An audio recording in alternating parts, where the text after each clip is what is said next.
Check him out. Hey.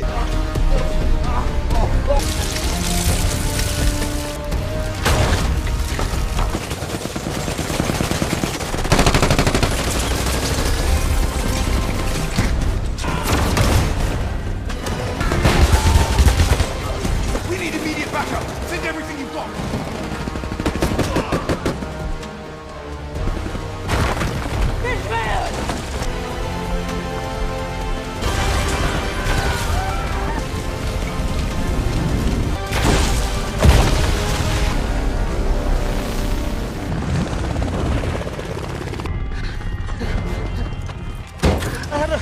Gun to my head, Magic Man! All for what? Nothing!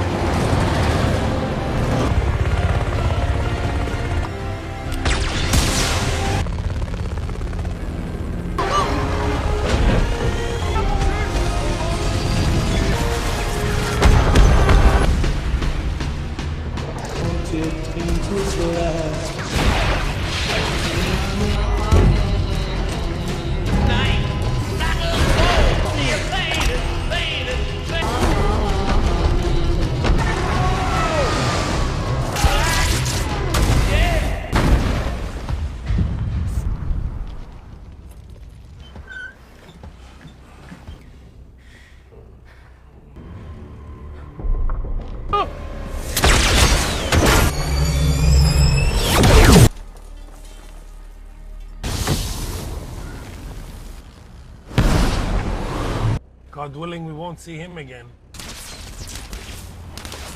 What are you doing? Don't touch him. You could have showed up a bit sooner, but that was... We need backup down here.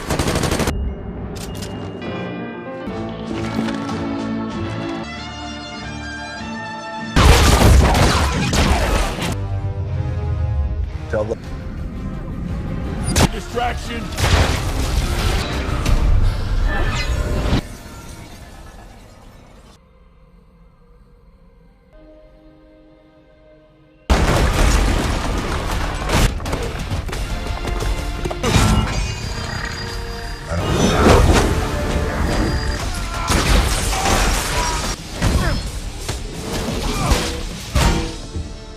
It's a hand-me-down from my uncle.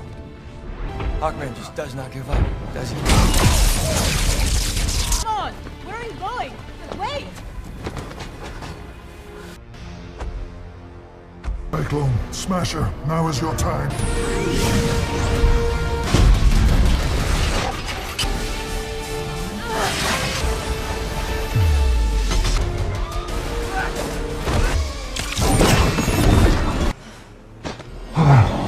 The Kronos, Sabak.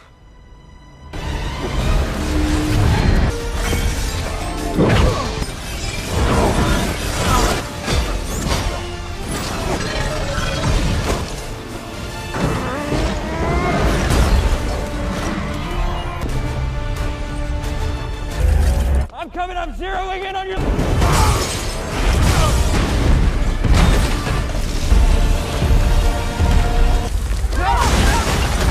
Guys, me? There's something different about you. You did great work. First time. He did. Let's hope Waller has that cell. You want me to keep my hand? Guys!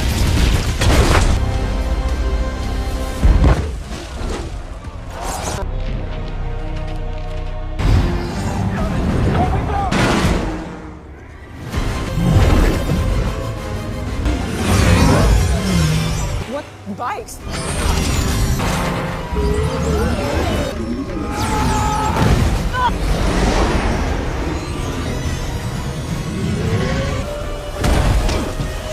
How else do I find the child?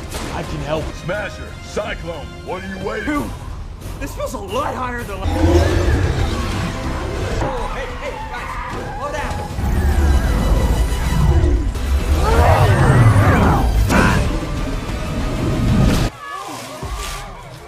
You. Roger that.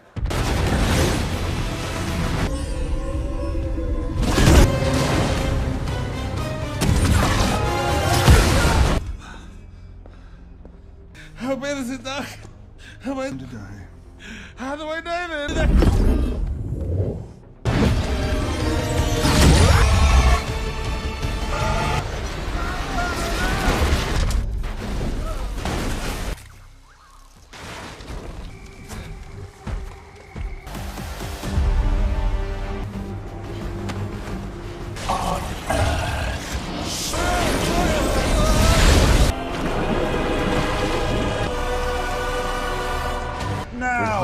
I'll give you 20 seconds.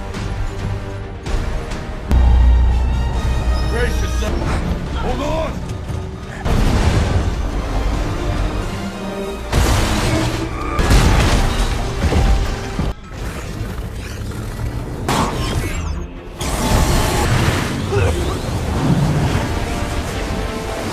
What happens? He does not sit on that throne.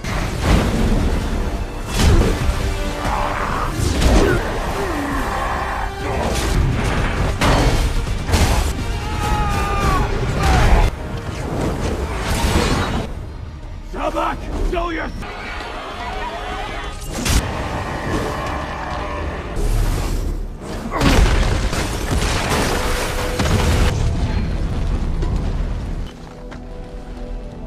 World burns if we don't, right?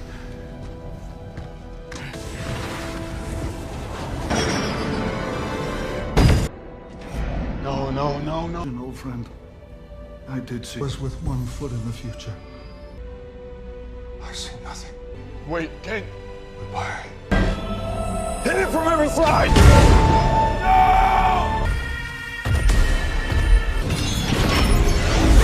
Agent of the Lords of Order, killed. There is... You can hear me. Are the only one who can defeat them.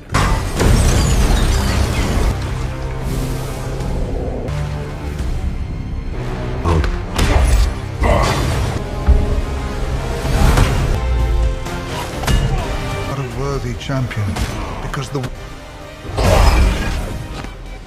Sometimes it needs some...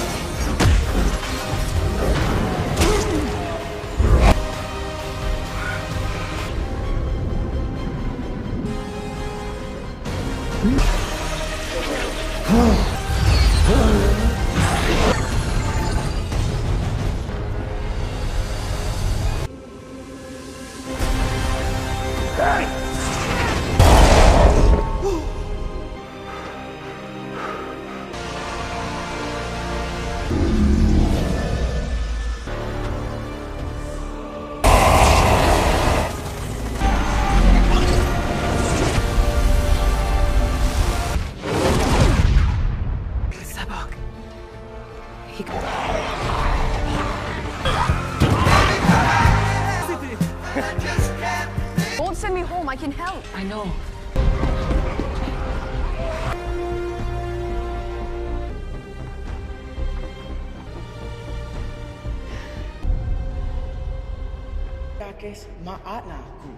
Around for. This is conduct. And with these.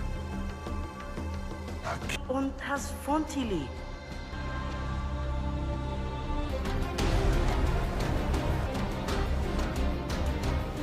Shazam.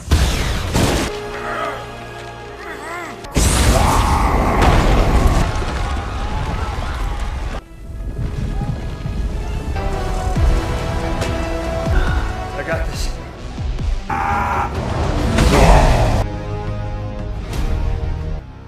Beat his ass. Let's end this.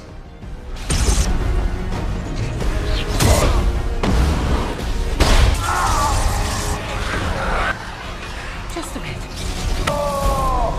Hey, Mom!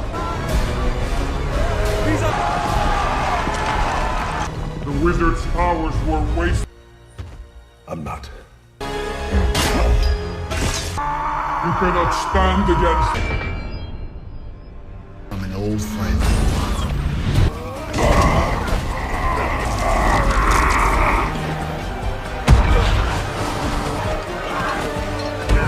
Busy trolling!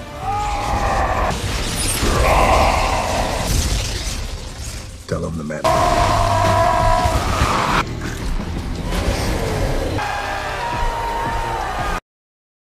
Welcome to DP Action Channel. Please subscribe and press the bell icon.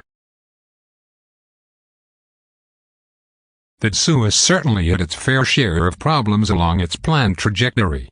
As Marvel Cinematic Universe (MCU) continues to provide moviegoers everywhere with its extensive cinematic library of Marvel character superhero adventures, that Sue is trying to play catch-up with its own realm of costumed heroes and superhuman beings.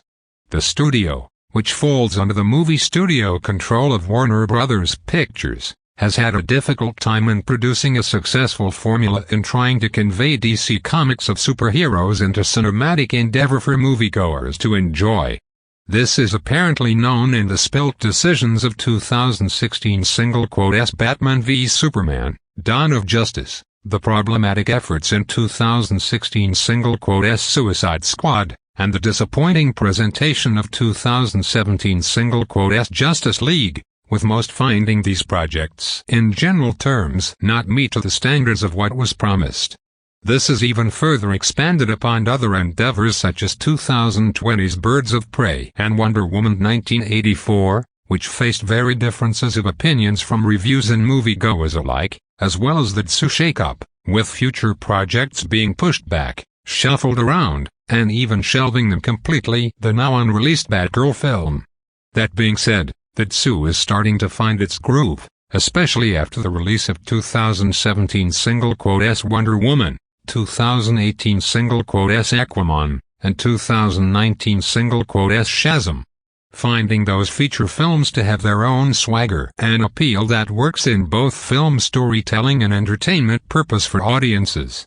Now, following the more favorable release of 2021 S Suicide Squad, Warner Bros. Studios and director Jaume Collet-Serra gears up for the next installment in the Tsu with the release of Black Adam. Given the inherent anticipation for this project, does this superhero soar high to blockbuster glory, or is it just a derived and messy production that doesn't go anywhere? The story in the Middle Eastern country known as Kondak, the villainous crime syndicate called Intergang has claimed the land for their own, putting the locals under their control as they harvest their natural resources, including Eternium. Young boy named Daman Bodhisattva wants to push back against the invaders of his homeland by causing trouble, while his mother, Adriana Sarashal, is an archaeologist in search of the fabled crown of Sabak, a magical object that's capable of bringing the wearer tremendous power. While searching for the crown in a nearby crypt, Adriana also uncovers an ancient tomb, and when threatened with encroaching Intergang enforcers, she manages to free Teth Adam Dwayne Johnson, a being from the ancient world that has been imbued with incredible superpowers, from his slumberous prison. Returning to Kondak, Amon tries to encourage Teth Adam to become a hero for the people, with the recently awakened man's godlike strength and Shazam magic easily defeating aggressors. Investigating this strange arrival is the Justice Society, with superhero veterans Kent Nelson / Dr. Fate, Pierce Brosnan, and Carter Hall / Hawkman, Aldous Hodge, leading the charge, as well as recruit newcomers Maxine Hunkel / Cyclone, Quintessa Swindell, and Albert Al Rothstein / Adam Smasher Noah Centineo are tasked with deciding just how dangerous Teth Adam truly is. Unbeknownst to all parties, another party is looking for the crown of Sabak, who seeks to claim the ancient power for his own and seeking dominion of nightmare consequences. The good / the bad. It's very easy to point out that the differences between the MCU and Tsu have been. It's basically night and day type of experience, with one studio finding its rhythm, albeit formulaic in some regards, yet proving to be effective, while the other struggles to find its stride. Yes, I'll admit that I did like Man of Steel, probably one of the select few who did, as well as Wonder Woman. Love actress Gal Gadot as Diana Prince and Aquaman. The sheer epic scope of the feature is amazing, but the Tsu has been problematic with their other release, that is Batman v Superman, Dawn of Justice, Suicide Squad, Wonder Woman 1984, and Justice League. Those features, while promising with plenty of superhero nuances and inherent hype from its pre-release marketing, didn't exactly match up to what many, including myself, expected, which is reflected upon the feedback from moviegoers and the behind-the-scenes shake-up of the franchise, leaving the continuation of the Tsu in a somewhat ambiguous limbo state, which is in contrast to how the MCU is presenting its feature films. Yet, some of their recent endeavors have barked a bit up fruit than others, including the much more favorable representation of the Suicide Squad in the 2021 film, as well as the vastly superior director's cut of Justice League and 2021 Zack Snyder's Justice League. In the end, it's kind of hard to tell what direction Warner Bros. Studios is charting for the Tsu, especially with the company being merged as Discovery. Let's hope for the best. This, of course, brings me back to talking about Black Adam, a 2022 superhero film and the 10th installment in the Tsu lineup, 11th one if you include Zack Snyder's Justice League. Given the various notions that the Tsu has recently had with its struggle of trying to find its particular so-called cinematic groove, I was kind of curious when Black Adam was first announced, especially with Dwayne "The Rock" Johnson playing the titular lead character role. Of course, Johnson has acted before in a variety of action and comedy endeavors, but not in the superhero genre. I do like Johnson in several of his movies, love him in Moana, the Jumanji movies, and all the Fast and Furious features that he's in, so I was kind of interested to see how the former wrestler turned actor was going to handle such a leading superhero character role such as Black Adam. From that point onward, I really didn't hear much about the movie. I mean, I heard about it, but nothing about the cast or the plot or the director or anything like that. Only that it was going to be a very hyped-up blockbuster feature for the Tsu. Of course, my first really impression for the movie came in the form of the movie trailers for Black Adam, which were heavily featured a lot during the coming attractions previews every time I went out to the movie theaters. From that alone, the movie looked pretty good and looked like Johnson was going to be the right fit for such a stoic no-nonsense type of anti-hero character. Thus, I was curious to see Black Adam and went to see during its opening day on October 21, 2022. And what did I think of it? Well, I have to say that I was quite disappointed with the movie. Despite of a bit of fun with its non-stop action and a very suitable fit of Johnson's as the titular character, Black Adam feels like dated and generic superhero origin movie that has little substance to sustain such a popular character. There's a few redeeming qualities, but that's not enough and makes the whole endeavor just borderline mediocre. And that's a shame for a movie that's been super hyped up as the next big thing for the Tsu. Black Adam is directed by Jean-Michel Serra, whose previous directorial works includes Non-Stop, The Shallows, and Jungle Cruise.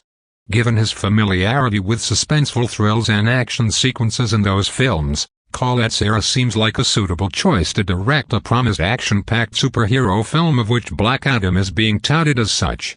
Thus, for that effort alone, I do commend Colette Serra's direction for making the movie embracing the various action scenes throughout the feature. I personally think that the action scenes were better in the first half rather than latter half, but overall the movie does promise that high-octane action sequences that were shown in the trailers. In that regard, I think that Colette Serra succeeds in making the action very frenetic and fun to watch.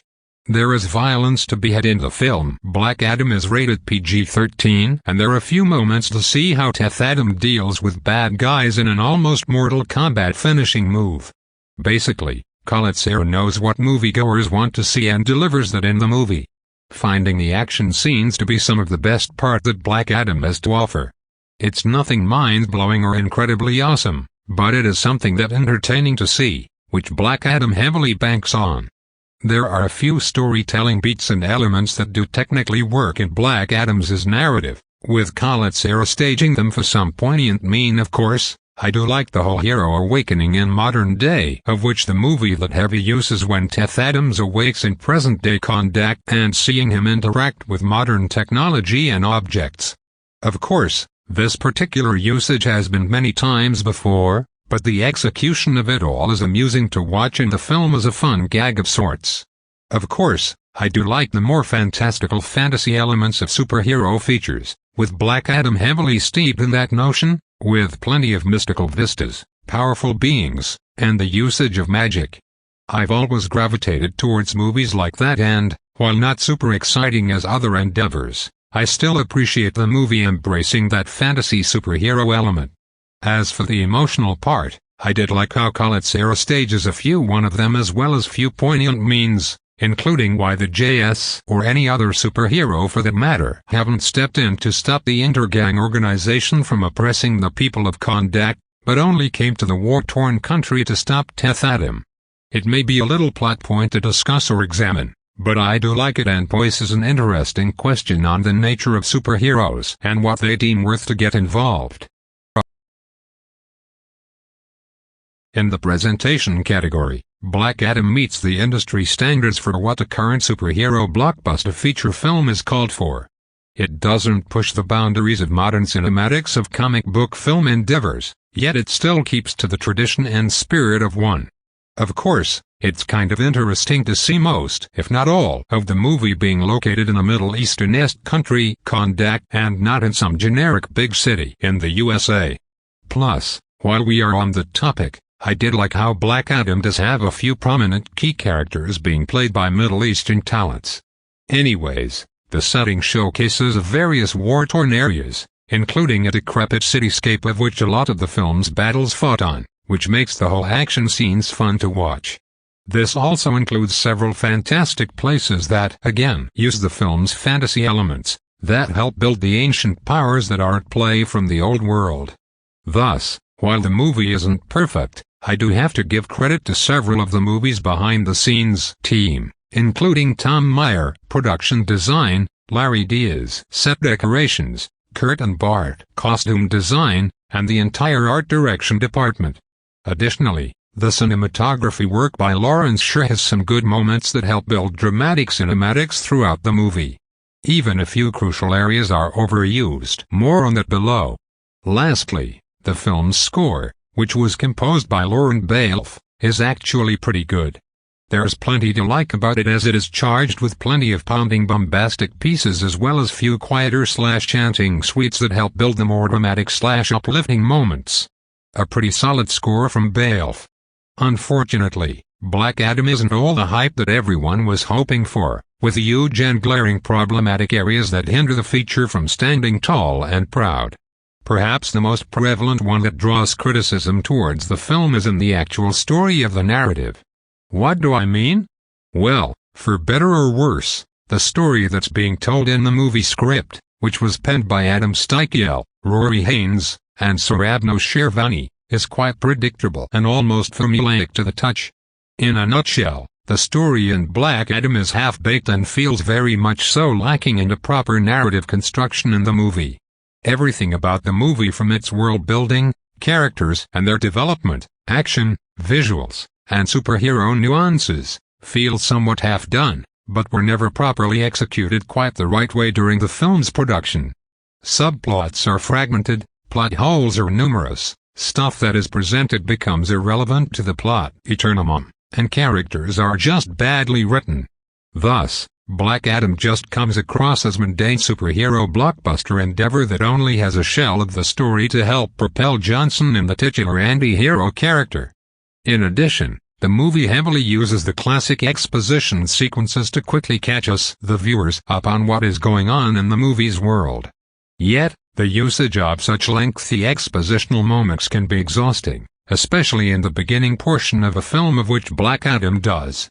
Yes, it was interesting, but just very exhausting and tiresome to actually get to the feature's meat and potatoes of the story. And let's not forget that the cheesy and cringeworthy dialogue throughout the movie. I kind of figured that this was going to be the case, especially with many of the dialogue that was featured in the movie, but what was presented definitely felt quite cheesy at times. That's not to say every single dialogue line utter was bad or terrible, but there were more than what I was expecting. This really plays upon some of the film's more comedic and dramatic scenes, with some of the jokes and gags dialogue-driven or tonally often not that funny at all, and some of the more heavy-hitting ones, monologues or character-built moments, felt clunky and wooden. Another big problem is how recycled the movie is, both in superhero movie category as well as in its own aesthetics. How so? Well, from the superhero movie standpoint, Black Adam's feel very much so dated endeavor, with a lot of familiar beats being played out in the classic origin tale for comic book characters. Yes, I do understand that superhero movies are still all the rage, and origin feature films are still quite commonplace and heavily utilized those plot points as way and means to introduce a particular super. That being said, Black Adam presents those familiar beats, but never really interjects a more modern style into the mix or, for that matter, anything really creative. What's presented has been done before and on better storytelling platforms, with the movie feeling quite dated, especially since superhero movies have evolved into the more golden age. Of course, superhero endeavors have a proven formula to work with, yet they still incorporate a bit more elaborate flair within its creation, be it story, characters, dramatics, etc. Black Adam felt like it was produced during the mid-2000s. Back when superhero movies were still trying their footing prior to the release of something like 2008 Iron Man or The Dark Knight. I know that we, as viewers, have been a little bit spoiled in our comic book superhero movies, but Black Adam doesn't really stand tall and proud in comparison to other releases in this modern cinematic landscape. As for its own aesthetics, Black Adam feels recycled in a lot of its various fight sequences, with Collette's-era staging some numbing effects within some of the story beats. How so? Well, seeing Teth Adam fight and easily defeat a horde of unnamed intergang enforcers for the first time was pretty cool, and then maybe the second time still had that effect, but seeing it happen again and again in a variety of recycled motions, that becomes a bit monotonous and mind-numbing to watch.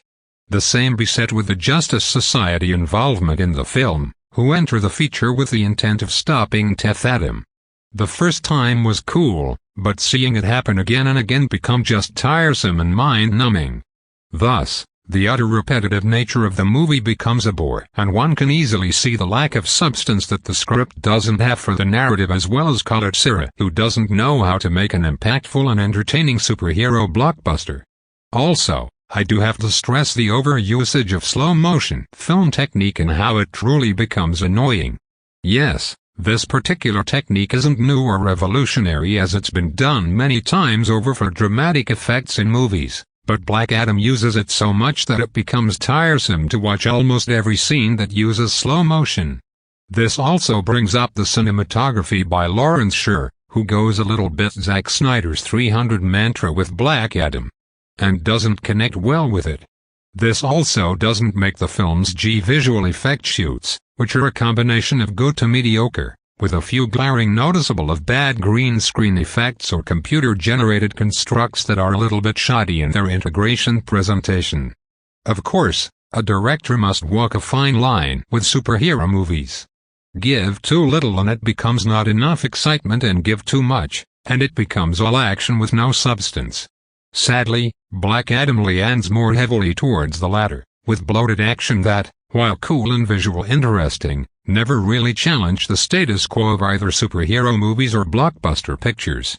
This is perhaps the most apparent during the third act, with the feature reaching the climactic battle that becomes way too heavy driven that it starts to feel like a cutscene from a video game.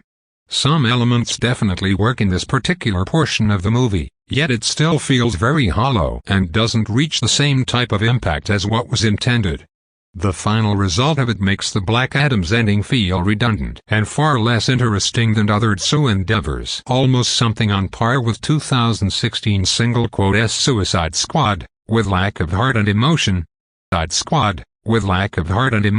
cast in Black Adam is a mixture of good and bad, with several recognizable acting talents attached to the superhero blockbuster, yet most of the characters themselves come off as a bit of cliché or just simple underdeveloped in the film, which renders them very much generic.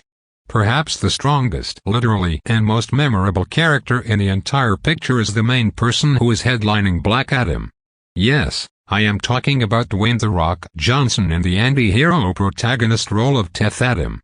Johnson, who is known for his roles in Moana, Central Intelligence, and Jungle Cruise, has certainly been around the movie industry for quite some time and has made a name for himself as a larger-than-life actor and always playing such larger-than-life characters in various action and slasher comedy movies.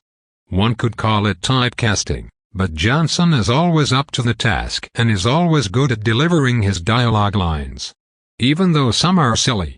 Thus, it comes as no surprise that Johnson is a perfect fit for such a powerhouse superhero character like Teth Adam. Basically, Black Adam is a vehicle for Johnson, and it clearly shows that whenever he is on screen. As mentioned earlier, Johnson has wanted to be a part of this project for quite some time, so one can easily see that he is enjoying the time on this movie. Physically, He looks the part as Johnson's bulky physique, definitely helping make the character intimidating with his various superhero powers. He's having a blast playing Adam, and he's definitely fun to watch.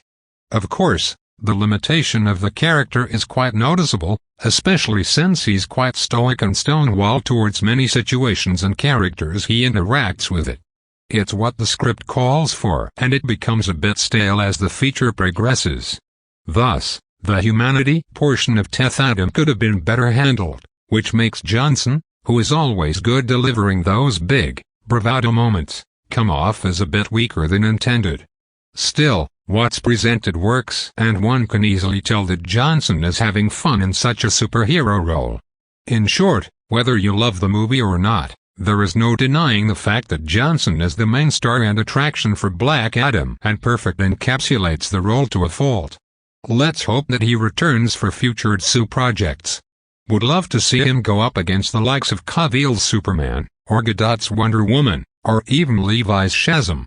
Beyond Johnson, the rest of the superhero characters in Black Adam make up the members of the Justice Society, which is a mixture of good to mediocre, especially with, as mentioned above, the movie introducing these characters rather quickly with little to no backstory set up to speak of. Perhaps the most memorable one of the group is the character of Kent Nelson/Dr. Fate, a superhero who uses sorcery and mystical powers from a magical helmet as well as seeing glimpses of the future, who is played by actor Pierce Brosnan, GoldenEye and the Thomas Crown Affair. From a visual standpoint, Dr. Fate seems like a very fascinating superhero, with some incredible mystical powers. Plus, it is quite fun to see Brosnan jump into the superhero foray and can easily outshine all the acting talents involved in the picture, including Johnson. Thus, it was delight to see him in such a role and acts veteran actor in Black Adam. That being said, the character of Dr. Fate is eerily similar to Dr. Stephen Strange/Dr. Strange from the MCU, including a mystery backstory into the mystic arts, using fractal imagery when using their powers, doppelganger spell to create multiple copies, and catching glimpse of future events. When you compare the two, it's quite similar, and Dr. Fate, who is introduced in this movie, doesn't have enough backstory to carry the character enough, which is quite disappointing. Heck, I would have loved to see and still hope for a Dr. Fate movie with Brosnan returning to play the character. After Brosnan's Dr. Fate, the next JS character is Carter Hall/Hawkman, the winged leader of JS, who is played by actor Aldous Hodge, Brian Banks and turn, Washington's Spies. Hawkman gets plenty of screen time, and Hodge is up to the task of making the most of his time in Black Adam as the more noble and righteous superhero. Almost like a bit of the opposite to Johnson's Teth Adam. Plus, it's nice to see the character of Hawkman appear in a live-action DCU feature film. However, he mostly ends up being just a punching bag for Johnson to abuse in almost every scene in the first half of the movie. He gets a bit of redemption and understanding in the latter half, but that's when Black Adam starts to become a bit numb, which makes Hodge's Hawkman rather straightforward and fades into the background. Sadly, the other two JS characters, Maxine Hunkel/Cyclone and Albert Al Rothstein/Adam Smasher, who are played by actress Quintessa Swindell, Trinketson in Treatment, and actor Noah Centineo, The Perfect Date and The Recruit, are woefully underdeveloped in the movie and basically should have been written out of it completely. From a visual standpoint, both characters get enough representation, with Cyclone's wind powers are captured with dramatic flair and Adam Smasher growth/size difference played with amusing laughs. Yet, their character themselves are just non-existent and are just along for the ride in Black Adam. Heck, Cyclone isn't given anything to make her personality stand out, while Adam Smasher adds a few moments of comic relief, but it's a bit hit or miss. Thus, it's sad that Swindell and Centineo don't get much material to play around with. Unfortunately, the rest of the non-superhero characters in the movie fare actual worst and end up being quite cookie-cutter caricatures that are incredibly one-dimensional. As stated, I do appreciate the Middle Eastern acting talent as being represented in movie as the various characters, but that still can't hide the fact that these characters are poorly written and just mediocrely played on screen. This is perhaps best one of the group would be the character of Adriana Tomaz, an archaeologist of Kondak who is looking for the crown of Sabak and aids Tethadim throughout the movie, who is played by actress Sarah Shal alias and Fairly Legal. The character has some interesting moments in the film and definitely is presented as the strong female archetype of which Shal does sell. However, that still doesn't make the character memorable and slowly becomes quite cookie-cutter as the narrative progresses forward in the picture, making Adriana just as vanilla as when she was first introduced. Who actually fares the worst, in my opinion, is the character of Amun Tomaz, Adriana's son, who is looking to make Tethadim to be the hero that the people of Kondak need, who is played by actor Badisa Bongwi, A Million Little Things in the main event. Why does he fare the worst? Well, because he's generic as they come in the movie. He's an annoying super hyperactive kid that befriends the hero and leads him down the right way, or at least tries to. It's quite a cliched character, and, while Sabongwi has the right amount of energy for such a character, the character himself is so bland and straightforward and only acts like plot device to help propel events forward. Thus, the character of Amun is superfluous and downright generic as they come. The same can be said for side supporting character of Karim Tomaz, Adriana's brother, who is played by actor Mohammed Amer Mo Anrami. His character is supposed to be the sidekick character of sorts and has a lot of comedic dialogue lines, but the actual comedy of it all and how it is delivered is rather flat and boring, making the character of Karim rather dull and unmemorable, even though the script tries to make him a memorable one. Probably even faring worse than all of them is the actual main antagonist of the feature in the character of Ishmael Gregor, a colleague of Adriana who is looking for the crown of Sabak for his own ambitions, who is played by actor Marwan Kanzari, Aladdin in the Old Guard. Sadly, the movie makes this character villain so bland, generic, and straightforward that it comes off as just a terrible cliché. It's sad because I've seen several of Kanzari's other work and he actually does a good job in his acting talents, which makes it even worse to see him reduced to such tasteless baddie that's generic as they come. Plus, the movie immediately plants him as the villain, despite the script and the direction of the film trying to hide that fact, which makes completely redundant. In the end, Kanzari's Ishmael is just another cliched villain with a lame backstory and an even lamer character presence in the movie. Additionally, there are also a few cameo-like appearances from previous Tsu films, including actor Jimin Hansu, Gladiator and Blood Diamond as the Wizard Shazam, actress Viola Davis, the Woman King and Fences as Amanda Waller, and actress Jennifer Holland, Peacemaker and Brightburn as Email Harcourt. Again, most of these cameo appearances are merely minor, but certainly build in that continuity feeling that Black Adam is a part of the larger Tsu universe. Lastly, the movie does have an Easter egg scene during the credits portion of the film, aka the mid-credit point. It's probably my favorite part of the movie. Of course, I won't spoil it for my readers out there, but I was imagine another character to appear rather than the one that Black Adam interacts with briefly. Although, who he actually interacts with was great and got me a little excited to what future installments might occur in the Tsu. Final thoughts: you have two choices. You can either be the destroyer of this world, or you can be its savior. It's up to you. A question posed to the Tethadim, who has awakened from his slumberous prison and must learn to help save the people of Kondak or act as its destroyer in the movie Black Adam. Director Jaume Collet-Serra's latest film tackles the great and powerful anti-hero character of the DC Comics lineup, presenting an origin tale that acts as introduction to the titular character in the Tsu. Unfortunately, despite the barrage of action scenes, a few storytelling elements, and some likable performances, most notably in Johnson and Brosnan, the rest of the movie ends up being a haphazard mess of the superhero endeavor, especially from the lack of narrative substance, a messy and dated plot, recycled ideas, overusage of technical effects, a few rushed visuals, a bland antagonist, generic ending battle, and unmemorable characters. Personally, I was disappointed with this movie, especially since this particular superhero film was heavily promoted as the anticipated film in the Tsu. It certainly had its moments here and there, and I did like Johnson in the lead role, but the rest is just a total misfire, which is incredibly sad. And even worse. I would probably put this as my least favorite Tsu at the moment. And that's including 2016 single quote S Suicide Squad. I really wanted to like this movie, but I just couldn't find the joy or spectacle in it. Thus, my recommendation for this movie is solid skip it, for there might be some interest of viewers watching it, but it's best not to, or just simply wait for it to come to streaming/TV. The film's ending hints at the further involvement of Johnson's Black Adam being part of the future Tsu, which I do welcome, but hope that it is an improvement on this particular film.